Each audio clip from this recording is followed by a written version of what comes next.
Good evening, sir. Good evening, sir. Good evening, everyone. Good evening. Good evening, sir. Good evening, sir. Good evening, sir. Good evening, sir. Very good evening. Good evening. Very good evening. Good evening. Can you all please turn your videos on? Okay. Spotlight. Okay. So how are you all? All well? Exhausted after Yes, sir.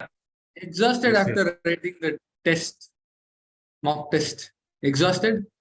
Drained out? No. No? Okay. It was No, sir. 3 hours sufficient, no? I'm sure Yes, sir. 3 hours more Yes. than enough for auditing, right? It's not like your business studies paper where you have to write. Here more time will go in thinking and answering what to write. So that will take time. When you decide what you have to write, it's very simple. But that aspect itself is very complicated, right? I hope you have written the test with some amount of sanctity. ಇದೆಲ್ಲ ಏನು ಅಂತ ಬರೆದಿದ್ರೆ waste ಆಗುತ್ತೆ. If you had prepared, I don't know whether your study period was aligned to these tests. Was it so? Yes. It was Yes. all timetable according to your timetable. So Shetty sir had given you the timetable, So I hope you have Yes, sir. been following the same, and then it is in sync and it's in line with what tests have happened. So that what you are studying, and then suddenly if you are not preparing for auditing, and if you are asked to write auditing mock test, it will not serve any purpose. You will not take it seriously in the first place. So it doesn't happen like that. Correct, no? So you're now prepared. So first round of your mock test is already done.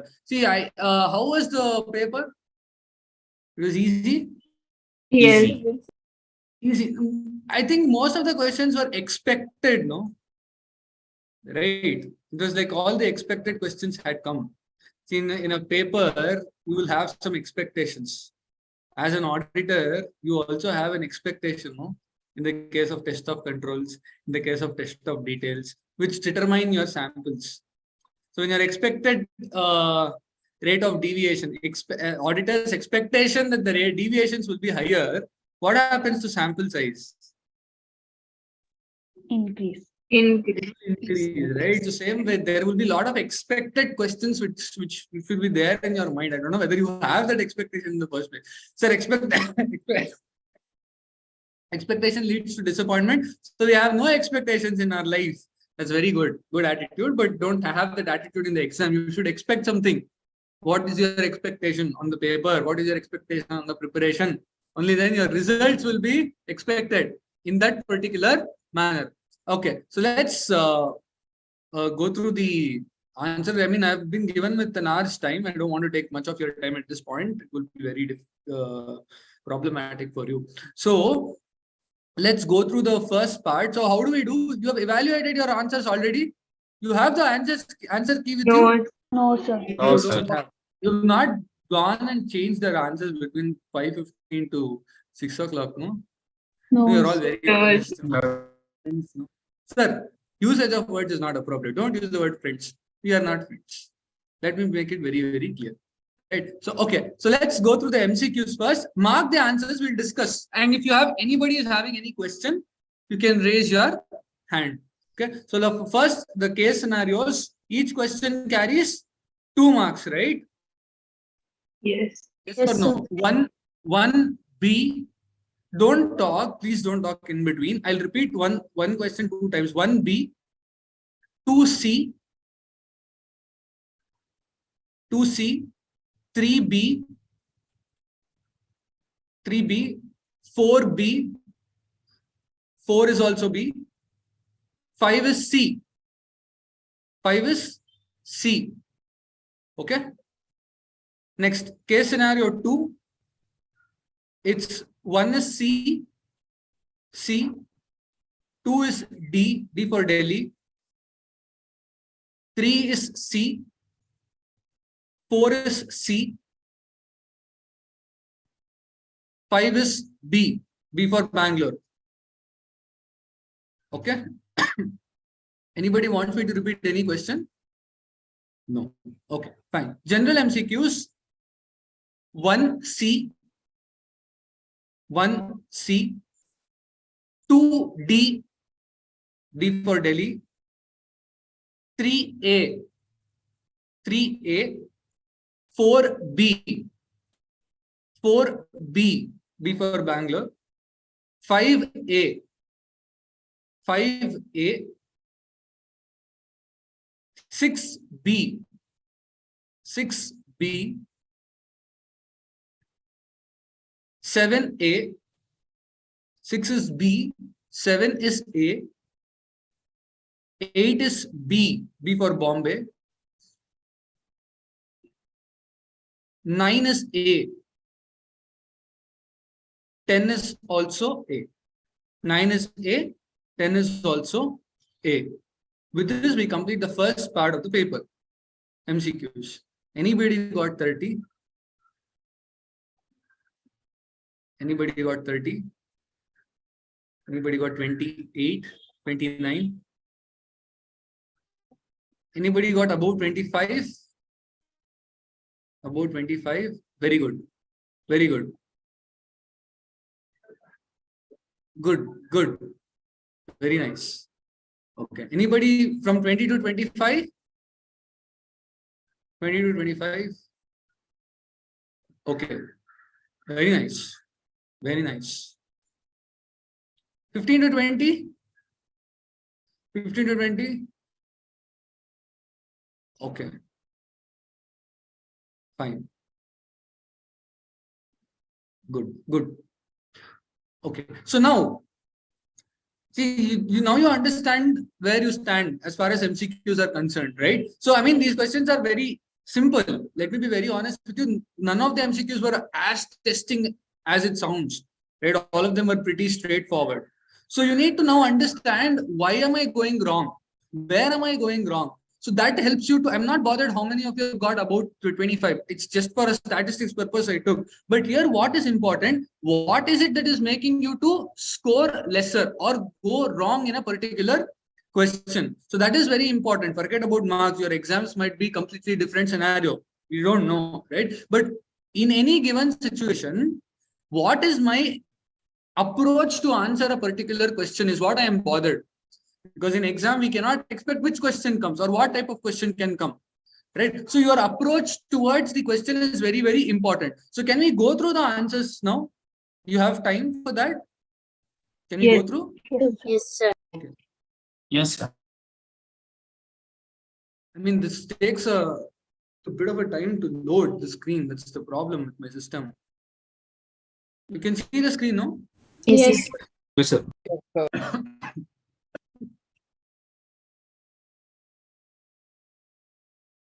As I told you, okay, were you able to answer the questions without reading case study? Yes. Yes, sir. Yes. That's the learning. See, the case study is quite big here.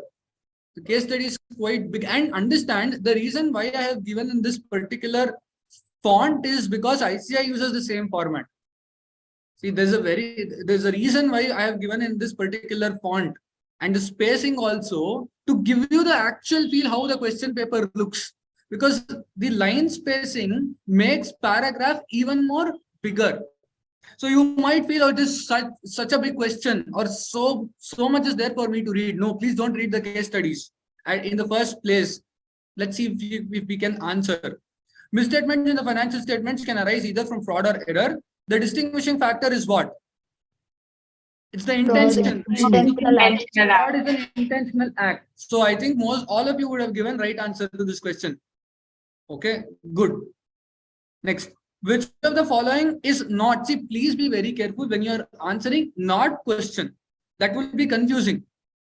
Which of the following is not a technique of suppressing cash receipts? That means they're asking you to select the odd one out. Select the odd one out. Now, writing down assets value in its entirety, selling them subsequently, and misappropriating the proceeds. Is it relating to suppressing the receipts?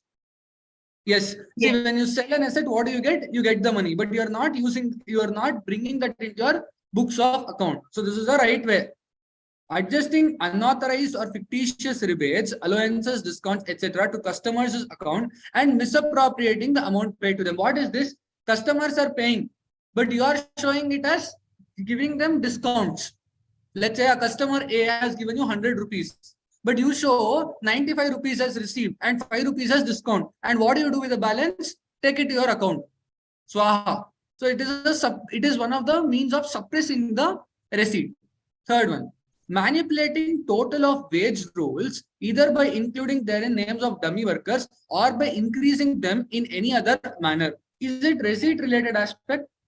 It's No. not related. No, right? So Payment. it is related to payment of wages. You are increasing the wages payment. So you are inflating the payments. It is not suppressing the receipt. So this is the right answer. I hope most of you have given selected this option, right? And writing off as bad debts in respect of balances in which cash has already been received. That means what you have received, but you are showing it as bad debts written off.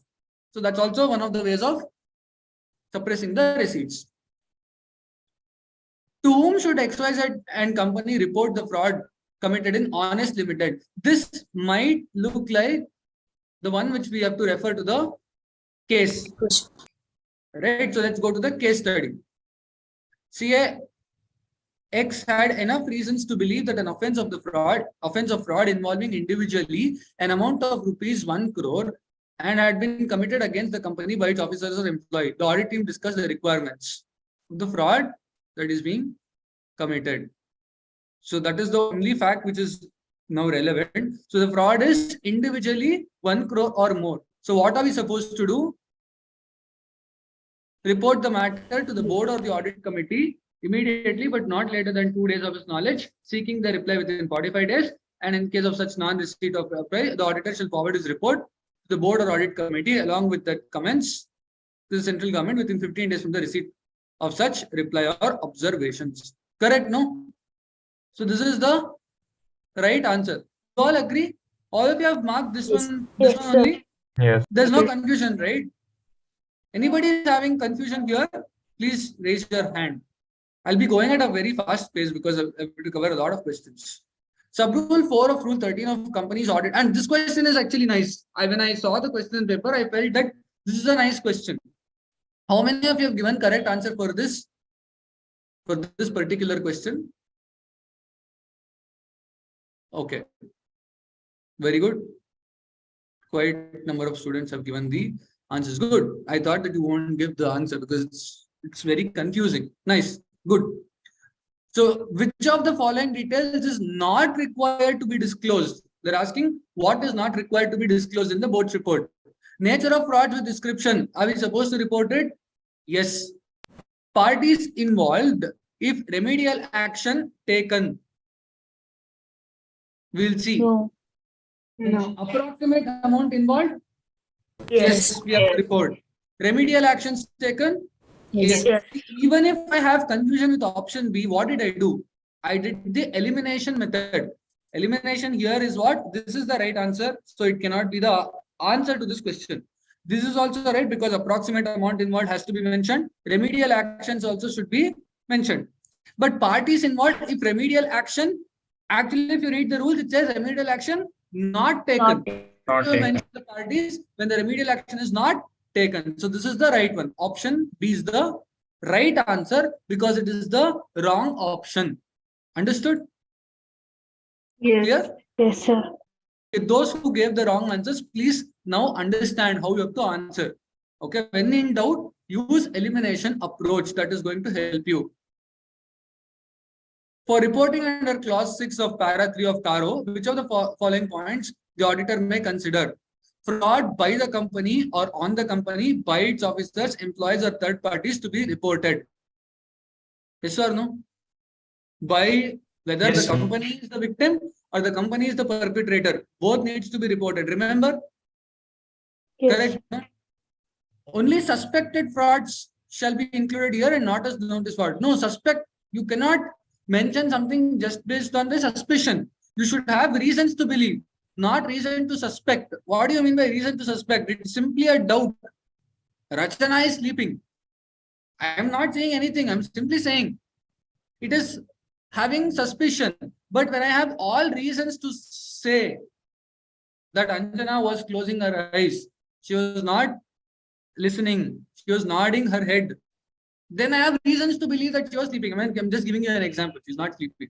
Okay. Principles of materiality outlined in standards is not the reason. Standards are just guiding you as to what you have to do, how you have to identify, and what you have to do. Right? The auditors withdraw from the engagement and the reasons for withdrawal. No, it doesn't talk about withdrawal. It talks about fraud reporting. So option A is the right one. Yes, please. Sir, could you repeat the option that you said was the right one for this sub This question? 5 is A. Okay, what did we tell? C, sir. C. Okay. So I please do correct it. It's not C, it's A. It's A. I'm very sorry. The answer is option A. Okay, my bad. Sorry. Thank you, sir. Next. Second question. Is here Ghanshyam right in changing overall audit strategy and plan after the audit team has started working as per the earlier strategy established and plans are developed? Can we, first of all, can we change the audit strategy and program plan? Yes. Sorry. Yes, we Yes, can sir. change. It's not like a fixed one. So the answer is whatever is saying that it is not right is not the option. So CA is right in making changes to the overall audit strategy and the audit plan. Can change the overall audit strategy and plan only after discussing the same with the management of ABC. Which one is the right one? C or D? Right? C. You are not obligated to discuss the plans and strategy with the management. That is going to defeat the very purpose of establishing a strategy if you discuss it with the management. So option D is not right. I hope you have given the right answer. Which of the following audit procedures should the audit team perform with respect to verification of debtors balance? Can compare the debtors balance reflected in the financial statement with the total balance of ledgers in the books of account. So tracing whatever is there with the individual parties' balances. She can obtain direct confirmation of from the debtors as this is external evidence which is most reliable and relevant. Yes, this is also a right approach. Can obtain management representations with respect to debtors from the balance from the management and need not perform other audit procedure as obtaining constitutes sufficient and appropriate audit evidence. So is this the right option? No. No. Management representation does not provide sufficient and appropriate audit evidence. It only corroborates the audit evidence that you have already obtained. So what is the right one? Option D. Both A and B. Understood? Simple, no? I hope all of you have given the right answers to this question. Statement 1. The reliability of information to be used as audit evidence is influenced by its source and its nature and the circumstances under which it is obtained. The audit evidence obtained from sources external to the entity are generally more reliable than the one which is obtained from internal sources. Do you think both the statements are correct? Yes, sir. Yes. Yes, Yes, sir. sir. Both the statements are true. So option C is the right answer. Simple, no? Yes. Yes. Anybody is finding it difficult to cope up or to manage or to track, please let me know. With respect to the inventory kept at the warehouse, which audit procedures can the audit team perform to obtain sufficient and appropriate audit evidence? Checking of warehouse receipt with the inventory record of ABC Limited could be obtaining direct confirmation with respect to quantity and condition of the inventory from the warehouse. Correct? No, that's what you are going to do in the case of inventories kept at the warehouse or under the custody of someone else. Both A and B. Seeking management representation regarding inventory valuation and mentioning the fact regarding inventory being kept at the warehouse in the audit report. Not a right procedure, no. It was very similar to the earlier question. So what is the answer? Both A and B is the right answer. Understood? Yes. Yes. Next. Is management correct in asking the debtors to provide the reply of confirmation to the general manager of accounts department? Is it correct in the first place? We know. No. It's not correct. No. Why? Because it has to go to the Directly. auditor directly. So anywhere we see the answer as yes is wrong. So it can't be. So no, management is not correct in asking for a direct response to GM of the accounts department as external confirmation is the response obtained directly by the auditor. So it is the right ones. No, management is not correct as this is the option of the auditor. No option. It's compulsory for him. So the right answer is option B. Correct, no? All of you have given option B as the answer? Anybody Yes, has sir. marked? Yes, sir. Is also given option other than B's, right? Can let me know. Okay. In designing and performing test of controls, the auditor shall perform other audit procedures in combination with inquiry to obtain audit evidence about the operating effectiveness of internal controls, including how the controls were applied at relevant times during the period under audit, the consistency with which they were applied, by whom and by what means were they applied. Which of the following is correct? All the three are the answers. If you go through the particular concept of this, all the three are discussed. Correct, no? So the answer is option C, 1, 2, and 3. All three becomes relevant. Easy, no? Yes. Yes, sir. Yes, sir. Which of the following is not an example of an event or a condition that may cast a significant doubt on the entity's ability to continue as a going concern? Loss of key management without replacement. It is a condition. What type of condition is it? Operate. Very Operating. good. It's operating. Adverse key financial ratios. Financial. Financial. Inability to pay creditors on due date. Operating. Financial. Financial. Financial. Current year profit turns into loss after providing depreciation. See, Order. you have not incurred cash loss. As long as the entity has not incurred cash loss, it's okay. Depreciation is just a book entry that you do. So this is the right answer because it's not an event or a condition which indicates the material uncertainty. Understood? Yes. Yes, sir. Next. Dash implies analyzing fluctuations by comparing current period to prior period. What is it? Trend analysis. Trend. Trend analysis. There is no such thing called account fluctuation analysis. In analytical procedures, we have not discussed. What is the fourth one? What is the fourth technique? Reasonable. Structural model. Reasonableness. Reasonableness Check. test. So the option is A. 3 is A. The agreed terms of the audit engagement shall be recorded in an engagement letter or other suitable form and shall include what and all it includes? I think it includes everything, right? It Everything. includes everything. So 1, 2, 3, 4, 5. All of them are included here. So the answer is option number B. They may not give you as simple options like the way it is given here. It is only to boost your confidence. We have given the options at a very easy level so that you can track. In exam, they might include some complicated questions. So please be very careful. Next point. Obtaining trade receivables, aging report and analysis and identification of doubtful debts is performed during audit of accounts receivable to address which assertion? Valuation. Valuation. Valuation, right? It's valuation. You're trying to analyze whether is there a need for you to create a provision. So it is going to affect the amount that is going to be represented in the financial statement. So it's the valuation assertion. Understood? Yes. Yes. The auditor should classify the total credit card accounts as NPA if dash amount due, as mentioned in the credit card statement, is not paid within how many days? 90. 90 days. First part is what? Minimum. Minimum amount is due. Correct, no?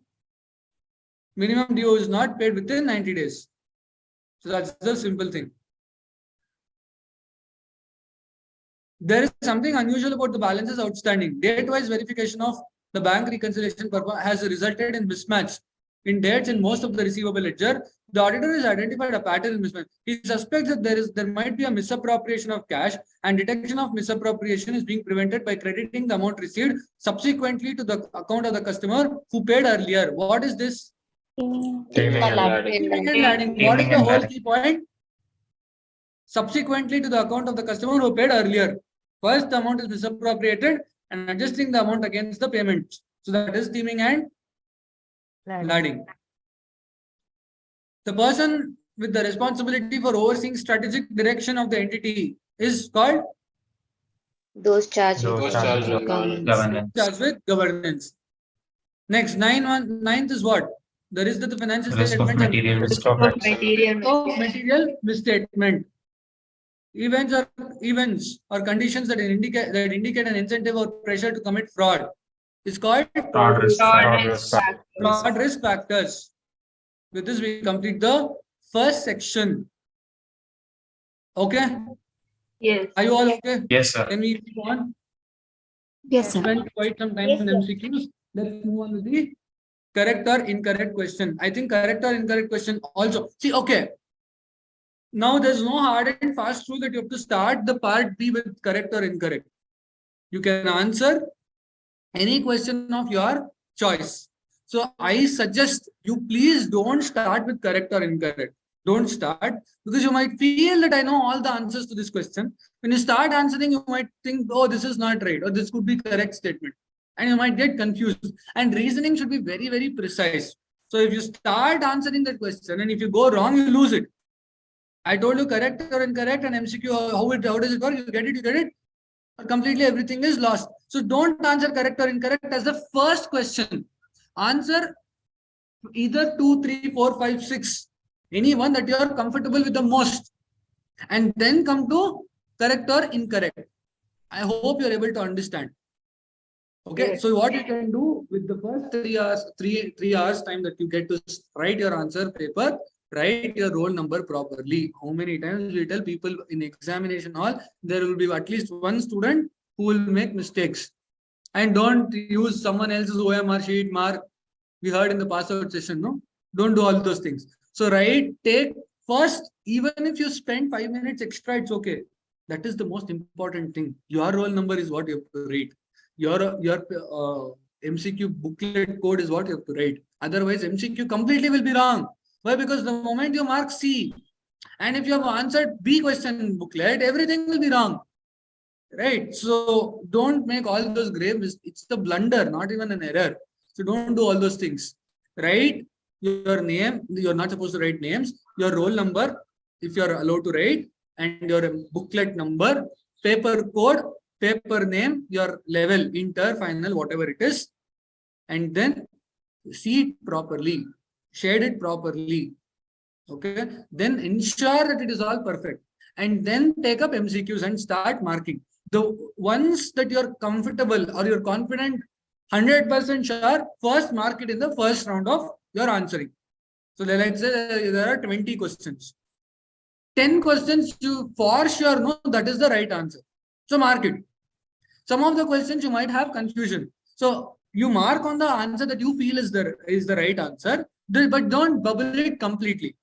So just put a dot or some shade which is not complete, so that you will know. Normally, the answer that we pick first will be normally right, because that answer is selected without any confusion. When you read the other options, confusion starts kicking in.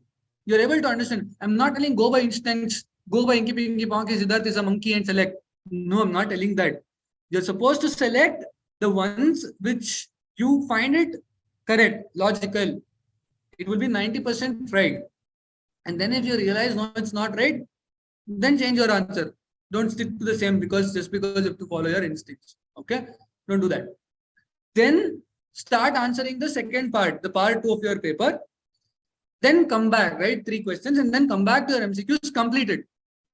Don't leave any questions. There is no negative marking. So, sir, I did not answer 5 MCQs. You'll not lose anything if you answer. So please answer all MCQs, and then probably the last few hours on the wrong statement. Probably last 45 minutes, answer the question that you felt that it's very difficult for me to comprehend, and then answer something. Okay, that's the quality. The first few minutes of your start should be focused on your MCQs, because it's very easy for you to score, and with a fresh mind, you'll get it. And then one question apart from correct or incorrect, which you are comfortable the most, probably question involving company audit, and then the audit of items of FS, and the other papers, other topics which are like audit in an automated environment, which seems to be very simple. There is no conceptual requirement. It's only the knowledge that you have acquired in the class is what you have to write. So those questions answer. and then come to correct or incorrect, answer properly. See, you're not in a race. I know 3 hours time is there, but you're not in a race. First birth correct, incorrect. Don't think before you write correct or incorrect. Read each and every word carefully, especially in correct or incorrect. Okay, because there will be only one word that you have to figure it out. If you figure out that one word, you've gotten the answer. If you don't figure it out, think general novel or so please be very careful when you answer correct or incorrect question. And always keep in your mind the marks and the content that you are writing. It should be proportional. If a question is asked for 3 marks, we'll discuss. In one sampling question is asked, intentionally I've asked it. There was one specific word I've eliminated to see what you will answer. So we'll discuss that. So I want you to understand the marks and the content that you want to write. Just because you know a particular concept, don't write thesis on that. And don't write introduction. Any question is asked, I will start with the definition of audit. Audit is an independent examiner. Just because you know it by heart doesn't mean that you have to bring it in your answer paper. If a question is asking what are the specific benchmark, there was a question. 4 points, nature of entity, the life cycle, volatility. If you write those 4 points, you'll get 4. Don't write what is materiality. Don't write what is performance materiality just because you've read it with so much of effort. No, nobody's interested. I will not read as an evaluator. I have no time. You understand? So that's how your mind should run. And very importantly, please do read the last two lines of the question properly. I hope you have observed this phenomena when you are writing. The last 2 lines of the question generally will have what you have to answer, rather which part of the content you have to answer. At this point also, if you find it, then something is definitely wrong with me. Okay. No. Now, let's just be, for the sake of simplicity and ease, we will discuss correct and incorrect first, because I don't know how many of you have answered the other part of the question. So let's start with correct or incorrect. First one, it's incorrect. If you have written incorrect, don't give yourself 1 mark. Reasoning should also be correct. Only then you should give 2 marks. Sir, Papa sir, an answer paper. Idik 1 mark, idik half marks illa. Only when I complete the answer, you have to award yourself with the marks. Okay, incorrect. The auditor is expected and can reduce the audit risk to 0 and therefore can obtain absolute assurance. Incorrect. The auditor cannot reduce nor is he expected to reduce the audit risk to 0 because of inherent limitations to audit. So inherent limitations to audit is the keyword. Your answer should compulsorily include inherent limitations to audit and therefore can only obtain reasonable assurance. You should write the keywords of this question is what? Inherent limitations to the audit and reasonable assurance. And the auditor is not expected to reduce the audit risk to 0. If your answer includes these 3 words and if you have written incorrect, award yourself 2 marks. Okay, like this will go with the subsequent patterns. The concept of materiality, just give me a minute's time. I'll just connect my system to the charger.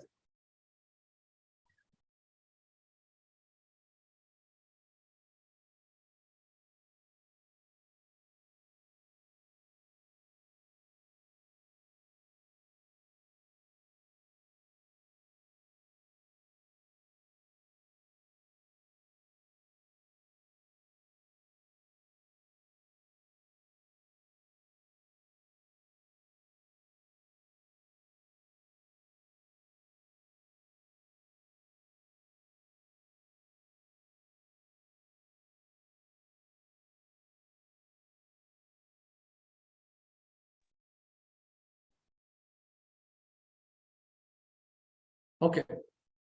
The concept of materiality is an important and relevant consideration for the auditor in the financial statement. Correct.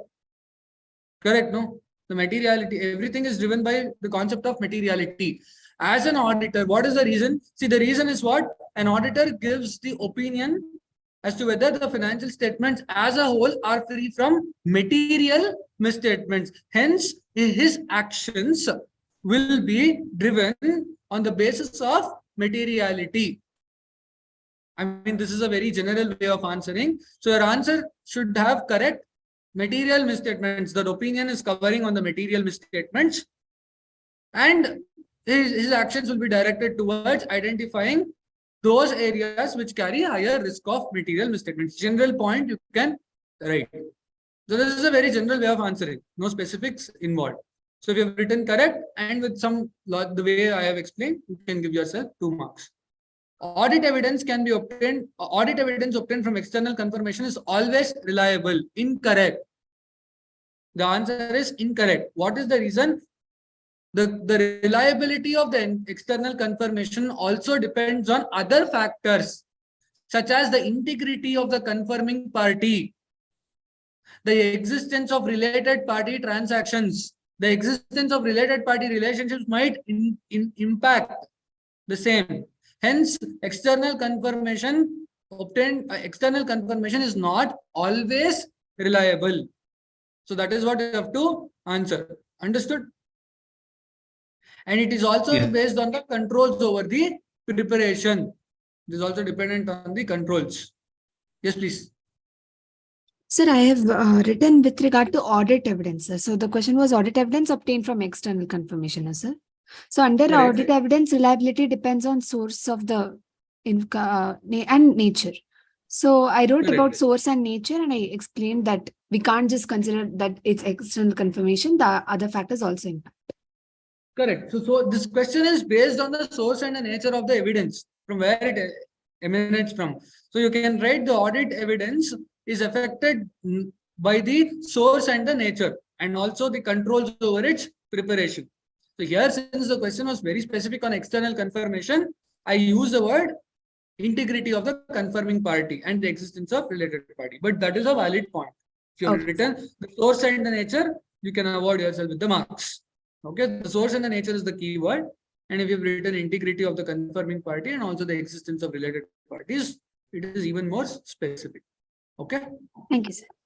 Next. CAK has resigned as an auditor after 2 months of his appointment. He needs to file ADT4 with the registrar within 60 days from the date of resignation. Incorrect. You have to quote which section as per section 140. Anybody has written a different section instead of writing 140? If you have written a different section, 0. Please give yourself 0. Even though your answer is correct, reason is that is to file a resignation within 30 days. Even if you have written all those things, it doesn't matter. The moment you write wrong section, it's easy for me as an evaluator because I can give 0. I need not read anything else. So please, so this is a learning. If you are 100% confident, write section numbers. Otherwise, as per the provisions of Companies Act. So as per section 140 of the Companies Act, read with Companies Audit and Auditors Rules of 2014, the auditor is required to file not ADT4. What form is he supposed to file? ADT3. ADT3 within how many days? 30 days. 30 days. If you have written this, then you can give yourself 2 marks. Yes, please. Sir, I haven't quoted section number. So how many marks should I deduct from that? Probably half a mark can be deducted. If you have not written the section number, you can reduce half a mark, 1.5. Good point. And They for might reduce. second, and Yes, for sir. second one, I have written only true or false. Is that valid for even half? No, if you have written true or false, then there's a problem. You should not write the word true or false. You have to write correct or incorrect. Have you written the word true and false in all the answers? Correct or incorrect? Correct. You will not get the marks if you just write the reason. I mean, just write the conclusion. So don't give yourself mark now. Be a bit strict now, so that in final exam you will get liberal. Yes. Next, thanks. Satisfactory control environment is an absolute deterrent to fraud. Correct or incorrect? Incorrect. Incorrect. We have discussed this question, in fact, right? Control environment might just influence, but the ability to act as a deterrent to fraud is dependent on the other components of internal control. Your answer should include the word components of internal control. Control environment as such does not prevent, does not help in preventing the frauds, though it might influence. You may not use verbatim words the way I'm using, because different people will have different way of expressing, but it is also based on components of internal control. That word should be there in your answer. So our answer is incorrect. Understood? It might help to reduce the risk factor, but it is not an absolute deterrent. You can conclude by using these words.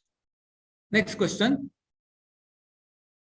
K Limited, a non-governmental government company, was incorporated on 1st of October 2021. Mr. B, Managing Director, himself appointed the first auditor. Correct or incorrect? Incorrect. Correct. What is the answer? What is the reason? You have to quote section 139. 9. Right? So if you are very, very confident, you can write 139 subsection 6.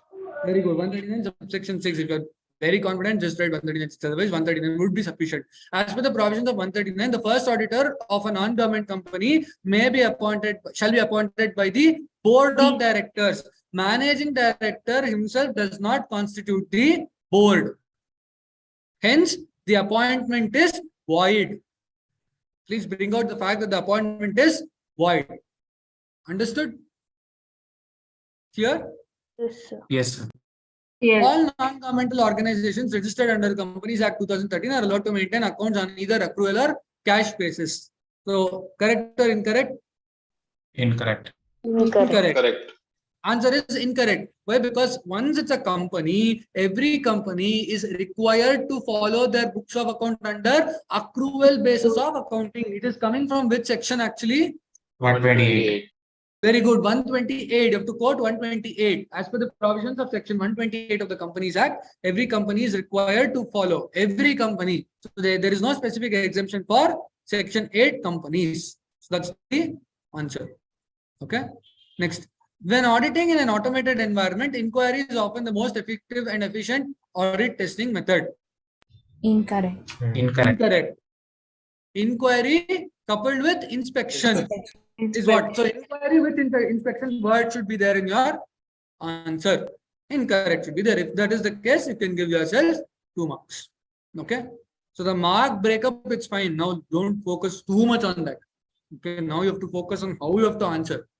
Right. So you can give. I know you are very. It's not independent evaluation, no, because you are valuing your paper. You'll be more liberal, but you should be strict because it's your paper. Next. Define the concept of benchmarking with reference to relevant essay. Second question, what are the factors that may affect the identification of the appropriate benchmark? So your answer should compulsorily include essay 320. Have you included essay 320? Yes, sir. And then within the bracket, Yes. materiality in planning and performing an audit. You have used quoted the essay. If you have not quoted the essay, you lose marks because they are asking with reference to relevant essay. So as per essay 320, and if you have used different number, again, it will be 0. Please be very careful. As per essay 320, materiality in planning and performing the audit, you need to define materiality. Benchmark is a measure for determining the materiality. This question has 2 parts. To first define what is benchmark. Have you written or directly started writing what are the factors? If you have written directly the factors, you lose 1 mark because benchmarking will carry 1 mark here because it's a 4-mark question. So benchmarking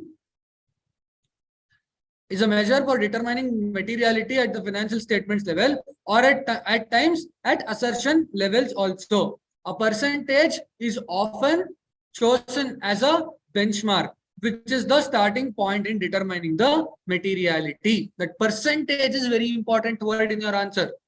A percentage, a chosen percentage on any of the items of the financial statements is often the starting point in determining the benchmark. This is the first part of your answer. Now, what are the factors affecting the benchmark? Elements of the financial statements. Put a tick if you have written that. Whether the items on which the attention of the users of the particular entities tends to be focused. Put a tick mark if you have written that. The nature of the entity, nature of the entity, its life cycle, and the industry and the economic factors. These points. Give yourself a tick. The entity's ownership structure and the way it is financed. Put a tick mark. And lastly, relative volatility of the benchmark. These are the points. So you are expected to write at least 4 reasons, 4 factors, because it carries 3 marks. 1 for benchmark. So if you have written essay 320, give yourself half mark. Definition of benchmarking, the balance half mark. Okay. And then factors, any of these 4 factors, give yourself 3 marks. Okay. Yes, please. Sir, in answers where a particular factor as a point, there are multiple subpoints within that. For example, we have nature of the entity, its life cycle, industry, and economic factors. So there only we have 4 like subpoints. No, that is 1 point. Yes, sir. That is 1 point. That Sir, is so not if 4 we points. miss out any one of those, Okay. how many marks should we deduct? Probably you can deduct half a mark. See, if you have written just the nature of the entity, you might deduct on the overall 3 marks, deduct half, because that point is not complete. The point is not complete. You understood? Yes, sir. Next. Next point, CAX was indebted to ABC Private Limited for a sum of 6 lakh on 1st of April 2022. However, CAX having come to that he might be appointed, repaid 1 lakh on 10th of August. Later on, he was appointed as the auditor as at the year ended 31st March 23, held at the AGM on 11th of August. Subsequently, one of the shareholders complained that the appointment is invalid because disqualification. So your answer should be divided into 3 parts that you already know. Introduction, the facts of the case, provisions and analysis, conclusion. So see if your answer is structured in this manner. So how I would write a fact in the given case, whether the appointment is valid or not is to be determined, considering the provisions of section 141 is to be examined. I would write like this, 2 lines, just 2 lines. Don't repeat the same thing again because you'll waste time. Now, analysis, what your analysis should cover as per the provisions of section 141 subsection 3 clause D subclause 2. This is what is the actual reference. Even if you have written 141 subsection 3, it's okay. But we would suggest you to at least write 141 3D. That is what, because 141 is extremely important. So what does it say? It states that a person or his relative or his partner is indebted to the company or its holding company or its subsidiary company or its associate company or its subsidiary of such holding company in excess of 5 lakh is not eligible for being appointed as the auditor. So 141 subsection 3 clause D should be a point. In excess of 5 lakh should be the highlighted area in your answer. And the next point, these conditions, this is very important. These conditions are to be checked as on the date of appointment. This is the whole crux. So this is what you have to write. These conditions are to be checked as on the date of appointment. In the given case, even though the auditor was originally indebted in excess of 5 lakhs, as on the date of appointment, the amount of indebtedness was exactly 5 lakh. Hence, it is not in excess of 5 lakh. As the appointment condition, as these conditions are to be checked on the date of appointment, the auditor did not suffer the disqualification as per the provisions of 141 subsection 3D. Hence, the contention or the conclusion should be what? Hence, the contention of the shareholder is not tenable, or hence the contention of the shareholder is not sustainable, or the auditor is not disqualified from being appointed as the auditor. That is what you have to write. So your answer should cover 141 3D as on the date of appointment. The condition should be checked. Since the auditor has repaid the money and the debt was less than, it was not in excess of 5 lakh as on the date of appointment, he is not disqualified. So the conclusion carries 1 mark, your analysis carries 2 marks, and the first part will carry 1 mark. So give yourself accordingly. Now, next question, explain the matters which should be included, the factors that is relevant to the auditor's understanding. This is a 3-mark question. So here you are expected to write at least 6 pointers, because the Side points are very, very limited. What are the factors? Materiality, significance of the related risks, size of the entity, nature of entity's business, including its organization and ownership structure, applicable legal and regulatory requirements, circumstances and the applicable components of internal control, nature and complexity of the systems that are a part of the entity's internal control, whether and how a specific control individually or in combination with others prevents, detects and corrects the misstatements. If you have written any of the 6 points that we've discussed, give yourself 3 marks. Otherwise, proportionately, you have to reduce your marks. Any other answer is good, but not good enough to award marks. If you have written anything else apart from these 6 pointers, please don't give yourself any credit. It will be 0. That's how evaluation works. Don't award yourself. Papa, bardi nanu anta. There is no concept called Papa in evaluation. Okay. Next point. Differences between provision and a reserve. This is a very generic question. I hope you have answered. A provision is a charge against the profits, whereas reserve is an appropriation of profit. 1 mark. Provision is meeting for a specific liability, whether where a reserve can be for a specific purpose or for a generic purpose. Then you can give an example. Third point could be examples for provision is provision for warranty, provision for income tax, provision for gratuity. Reserves could be revaluation reserve, general reserve, securities premium, etc. So if you have written this, please give yourself 3 marks. Yes, please. So can we also include how they're disclosed in the balance sheet? Yes, you can include. Provision is shown under Reserves and current surplus. liabilities or non-current Reserves are liabilities. shown under. Reserves are shown under shareholders' fund. You can include that also. Any 3 valid. See, these questions are very general. So in a case of a generic question, you can expect general way of answering. Okay. Now, next question. I'm really running out of time.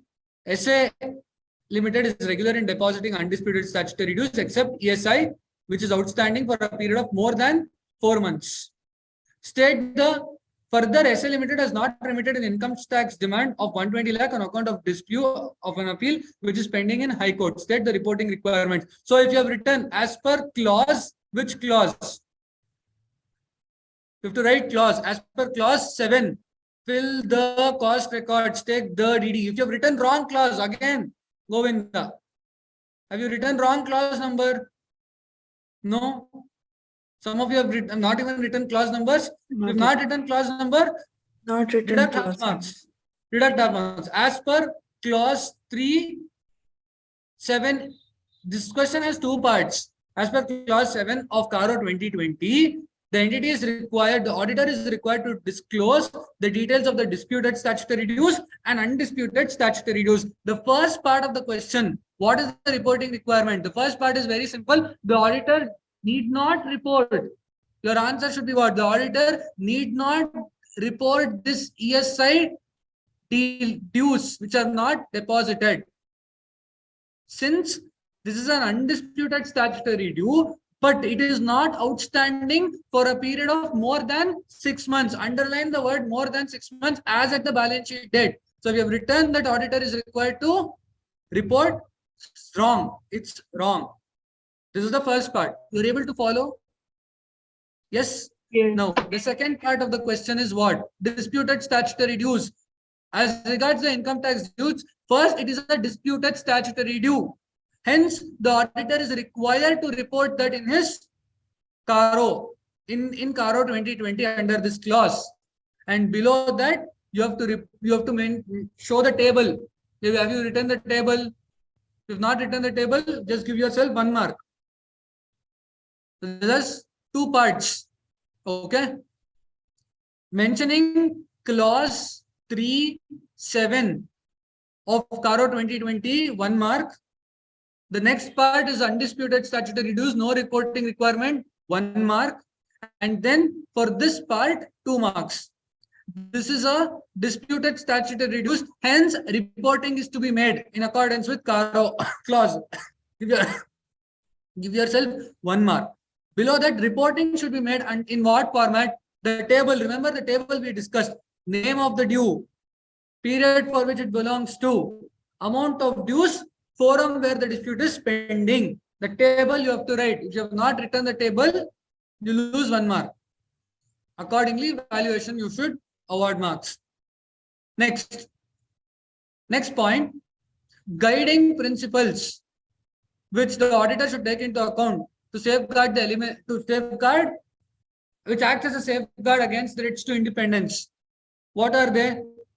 Should appear, first point should be what? Auditor should always be and appear to be independent of the entities that they are auditing. If you have written this, put a tick mark. Fundamental principles like integrity, objectivity, professional skepticism should be adhered to. If you have written this, put a tick mark. This is very important concept. Please don't forget to read this concept. Third one, auditor should evaluate whether are there any threats to independence before accepting engagement.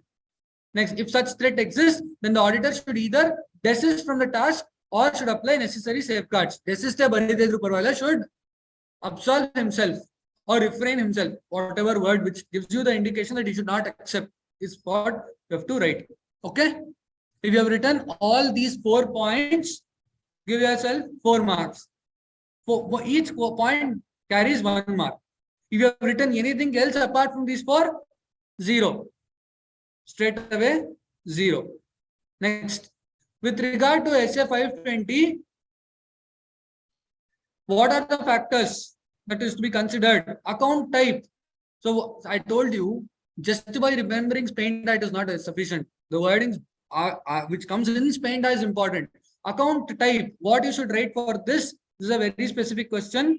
Substantive analytical procedures are useful for certain account types than for others. Income statements items tend to be more predictive than balance sheet items. So income statement items is what your answer should cover.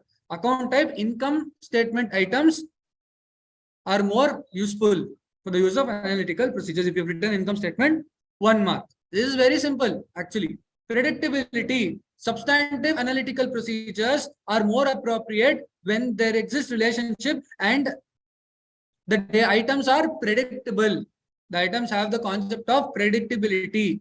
Hence, again, P&L items tends to be more predictable and will be apt. So P&L items or income statement items is what you have to. If you have written this, 1 mark. Nature of assertion, it is useful for completeness or valuation assertion than rights and obligations. If you have written this, give yourself 1 mark. If you have written anything else apart from this, 0. 0 only. No half mark adjustment negotiations at all, because it's a very straightforward question. Next, analyze how risks in IT, if not mitigated, could have an impact on audit. First, the auditor may not be able to rely on the reports obtained from the system. Second, the auditor has to perform additional work by spending more time and efforts. The auditor may have to issue modified opinion if necessary. These are the 3 points. These are the only 3 points that you are expected to write, or which gives inference of these 3 points. Verbatim itara inference kodbeku.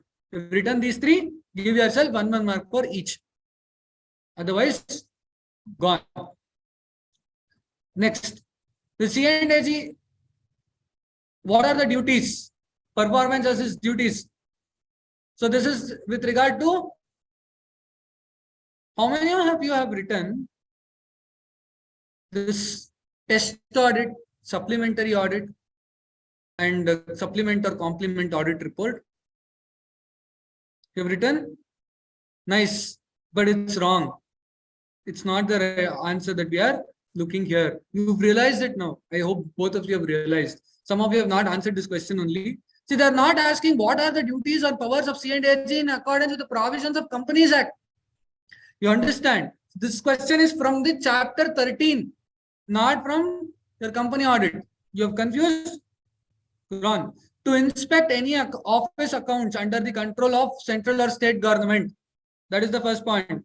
To require that any accounts, books, papers, documents, or the transactions under audit to be sent to specific places.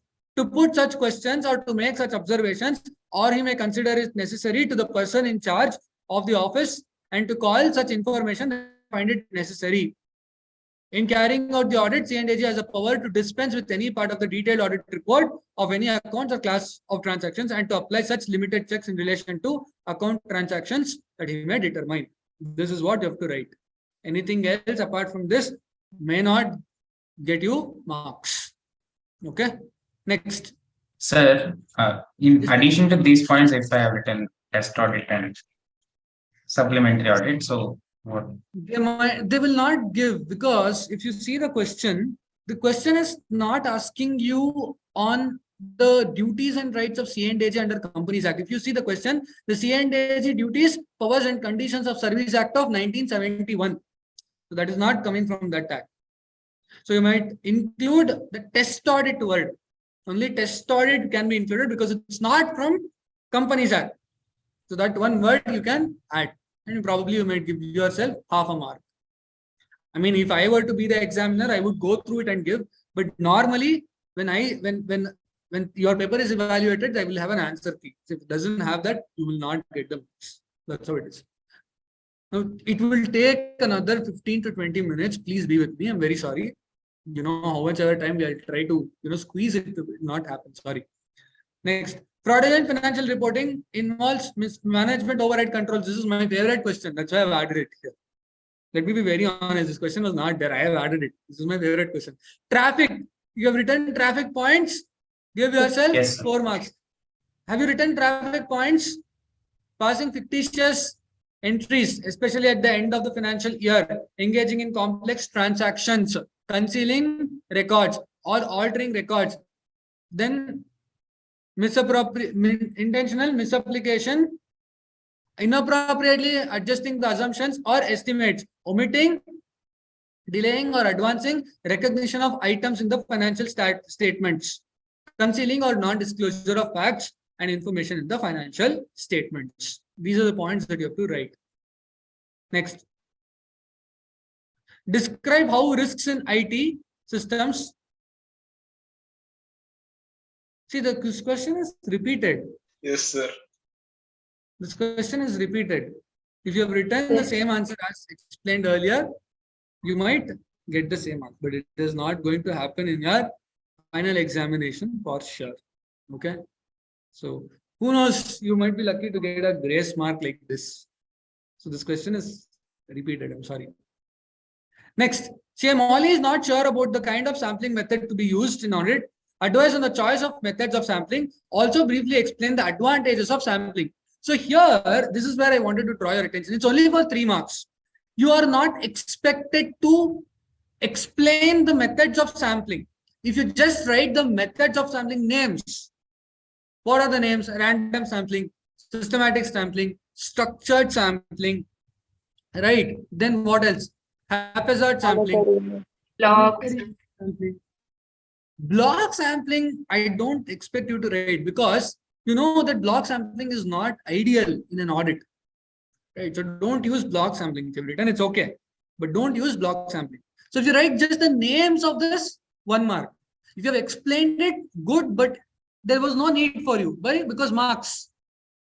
Because my focus is on the advantages, because that's where your description comes into picture. No, you understood. Good that you have mentioned, but I'm sorry you don't get marks. Advantages: the testing size does not increase in proportion to the sampling units. That is the biggest advantage. Sampling selection will be more objective. The sampling selection method will be more objective, and thereby it will be more defensible. This provides the means for estimating minimum sample size associated with a specific risk. It helps you to identify what is the minimum sample size that you have to audit. It provides a means for deriving a calculated risk. The word calculated risk becomes important. It may provide a better description of the large mass of the data than the complete examination of all data, since non-sampling errors such as processing and clerical mistakes are not as large. So any of the 3 points out of the above would entail you to get 2 marks. Understood? Clear? Yes. 4, ideally it is better to write 4, because if they have set half of mark for each of the point, then there is no possibility of losing marks at all. Okay. Next. Question number 5. Management develops controls and uses performance indicators to aid. In the context of bank, what are the aspects that are to be considered for an effective risk management system? Our ICMR. If you have written our ICMR points, you'll get full marks, 4 marks. Oversight of and involvement of those charged with governance in the implementation of controls, identification, measuring and monitoring the risks, control activities such as segregation of duties, verification and approval of transactions, monitoring activities, reliable information systems. These are the points. If you have written, give yourself a whopping 4 marks. In the context of bank, I don't know whether you've been following news. 2 of the biggest US banks are under crisis, right? One is Silicon Valley Bank, right? And it's not in any underdeveloped or developing economy. It has happened in the developed economy. So even we have to be very, very careful. Something happens, some wrong thing happens in the developed countries will have impact across the world. That's why 2008-9, we had a very big, very sad history, right? The depression, the people lost the recession, people lost jobs, people came back to India, unemployment. You can't come back because they would have made a lot of commitments there. They would have bought a house. There will be a lot of, they would have taken loans. They will not be in a position to repay, nor can they come back here. Unemployment, so many things are there. We could have discussed this if it were to be a regular class. I'm sorry. Next question is what? 138. I've told you 138 is very important. Applicability of 138. All listed companies, unlisted public companies having the profits before taxes paid up deposits of how much? How much? 25 crore or more. Deposits of 25 crore or more at any point in time. The P. What does P stand for? Paid up share capital of 50 crore. 25 multiplied to 2. Paid up share capital of 50 crore or more. During the preceding financial year. Understand this carefully. These words should be there during the preceding financial year. Then the profits before borrowings of 100 crore or more during the preceding financial year, or turnover of 200 crore or more during the preceding financial year. Then every private limited company, BT, only borrowings and turnover. If you have written this much, you'll get full marks. Every listed company, unlisted public company, private company. Are you able to follow? Yes. Sir. Yes. Marking and all accordingly you have to do. If you have written only for a listed company, give yourself half mark.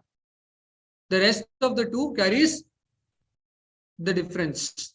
Okay. Next question. Different types of revenue grants that the local body might receive. What are they? General purpose grants for a generic purpose, special purpose grants to meet the specific requirements, then statutory and compensatory grants. If you have written these 3 with just a single line definition wordings, it is sufficient. Okay. General purpose grants, special purpose grant, statutory and compensatory grants. Okay. Next. Sir, we should explain them now, sir. Like whatever You is have to explain just one line. General purpose to meet the general requirements and the needs of the local bodies. Specific purpose grants to meet the specific performance or the activity of the entity. Statutory and compensatory grants, compensation on account of loss of any revenues. Example is what? GST compensation says that all the state governments are now awarded because of the implementation and the acceptance of GST. You are aware of GST compensation says that centers are required to give. That's an example for that. Next. Yes. Goods sent on sale or on return basis. What are the points that you have to write? Separate memoranda of account should be maintained for all the goods which are sent on approval. The party accounts are to be debited only when the goods have been sold or the account is or the expiry of the time period. This is very important. First point. Second point, verify the price of such goods is unloaded from the sales account and the trade receivables. If you have already recorded it as sale, if an entity has already recorded it as a sale, then it has to eliminate it. Verify if that is being carried out. Third point, ensured that goods in respect of the first internal controls. All of you, I hope you've written internal controls. Check whether the entity's internal controls are effective with regard to the maintenance of the records of goods sent on sale or on approval basis. Ensure that goods in respect of which the period of approval has expired have either been received back and has been recorded as sale. That should be probably be automated. The last point, confirm that the inventories with goods which have not been approved yet or the time period has not expired have been included as part of the inventory. Remember, we discussed, if you have sent goods, but if the customer has not accepted, it is not a sale, but you can't reduce it from your inventory. You have to add it back to your inventory. Understood? These are the 4 points. Internal controls, if you have written, check the memorandum of accounts, check whether the sale and the debtors have been nullified. If the same is included as part of sale, check whether the stock is in these goods return. Sir? Sir? So your video is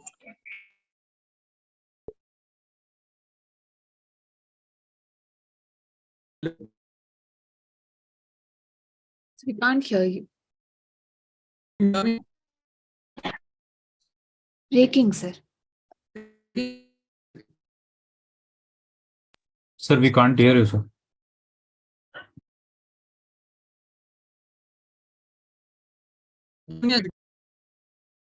So maybe you could switch off your video.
Can you hear me? Yes, sir. Yes, sir. Yes, sir. Hear me? Yes, sir. Is it right now? I'm sorry. No, sometimes internet unexpected troubles. Okay, next question, sixth one. Let's discuss the last question. I'm sorry, I'm taking a lot of your time. C.A. Palki is the auditor of ORS Limited. While auditing the purchases, C.A. Palki wanted to perform analytical procedures to obtain the audit evidence regarding overall reasonableness of purchase quantity and purchase price of purchases. What analysis should she perform? The very general question. So what analysis should she perform? The answer should include consumption analysis. Consumption. See, stock means what? See, this is analytical procedure. You will not go and check purchase invoices. Don't write internal controls here. Internal controls is not right here. Okay. So first is consumption analysis. What are they asking you? For purchase quantity and purchase of price and the reasonableness. whether it is reasonable. Consumption means what? Whatever is the purchases that you have made, raw materials purchased to the raw materials consumed. Consumption ratio. Remember, what is the consumption ratio? Your opening stock of materials plus purchases minus closing stock of materials, that divided by sales gives you 1%. That compare it to the last year. Consumption analysis. Consumption of the inventory is what you have to write. Yes, please. Sir, can we write consumption? Sorry, compare the ratio of units purchased to units sold. Yeah, you can include. That is my. That will be the next point. But this is the first point. Now the second point is what? Stock composition analysis. See, the problem, is what? There are a few questions where they expect you to write the way institute gives you. So this is the one which is given. Remember, I shared a document with you on the old items of financial statements, practice manual of old scheme, which had a lot of questions and the answers. If you go through, it is there. And that's how they pick the questions now. Because in the new scheme, they don't have this material. So students would not have read like you and me. So they will pick from the material which they had been following earlier. So you have to follow that. So if you had read that, you will be able to answer this question. Next, stock composition. And the auditor is required to analyze the stock, A category, B category, C category of inventories. See, because you're trying to understand whether the purchases quantum match to the price. So if the entity has this time purchased lot of A category of goods, it is obviously expected to have the higher price. The entity's purchase price will go up because A category of goods will be costly. C category of goods purchases are higher, the cost of your purchases may not increase as compared to the previous year. You're able to understand what I'm talking, or you still feel that I'm one big nonsense fellow? No. I hope option 2 is not selected. Next, ratio analysis. At least this you can write, no? A comparison of the ratios and the analysis of the ratios is what the auditor would perform. Have you written ratio analysis? The moment if nothing strikes your mind, ratio should be written in your analytical procedures question. Okay, that's why in FM they will spend a lot of time in explaining you ratios. Next, gross profit analysis. The auditor is required to do a because what is important? What is important? In your GP, purchases play an important role. Normally, GP is not expected to move or vary a lot. GP is expected to be constant with minor variations. So a GP ratio comparison will help the auditor in understanding the reasonableness. Any other point which makes sense here can be added. But these 4 points is what is mentioned in your material, ICI material. That's why I will explain it. Okay, I leave. Yes, within 7:28 I leave. I'm very sorry for that. Next point. Corresponding figures, it will not refer when the prior period financials are audited. What are the answers? Modification. If the auditor's report include a modification, qualification, modification, then it will be in the basis for modification, he should include it. This is the only point. Refer to both current period figures and prior period figures in the description of the matters that gave rise to modification. Now, if the auditor obtains, second point is what? If the auditor obtains sufficient and appropriate audit evidence that the opening balance contains misstatement, but an unmodified opinion is given, then the auditors are required to refer it to the corresponding figures. And quoting essay 710. 710 is what you have to mention. Okay? Not 510. Next point. While planning the audit of ABC, you want to apply some sample techniques. What are the risk factors? This is very simple. You have to write 2 erroneous conclusions. That is what you're supposed to write. Apart from this, there is nothing. Sampling leads to 2 erroneous conclusions. Those 2 erroneous conclusions, if you've written, give yourself the marks. Which is what? In the case of test of controls are not effective when in fact it is. And in the case of tests of details, misstatement exists when in fact it does not. This affects the audit efficiency because it requires more time and efforts. In the case of test of controls, controls are effectively working and when in fact it does not. In the case of test of details, misstatement does not exist when in fact it does. This affects the audit effectiveness. It leads to more giving inappropriate opinion.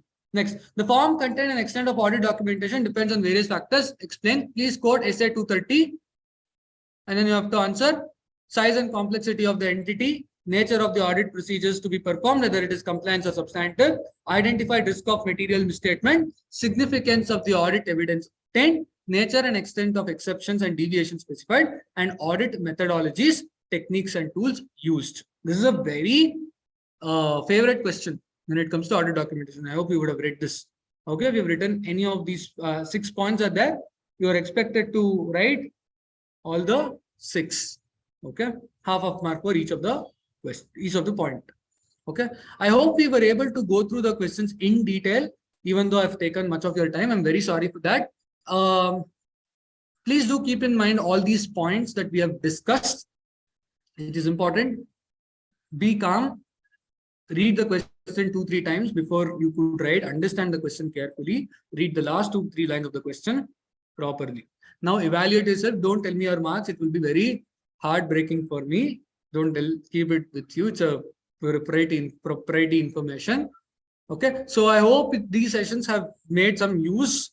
If not, I wish that it is going to add value in your final examinations. Please do read well. Keep the consistency. That's very important. Temperament. CA exams is all about temperament, maintaining that cool attitude throughout your period, not just during the exams, but also during your study period is very important. Talk to your friends. Have that association, because if you go in hibernation, you'll go mad. So please don't do that. Okay. And then be in touch. Let's meet again the day before your exam, probably the last session for your examination. I hope you will have good time. The upcoming days will be good. Please do read well. I wish you all the very best. Maintain your health. I'm very sorry for delaying. Thank you all. Have a nice day. We'll meet again in our next session. Bye. Thank you, sir. Thank you so much, sir. Thank you, sir. Bye, sir. Hi, Thank sir. you, sir. Bye.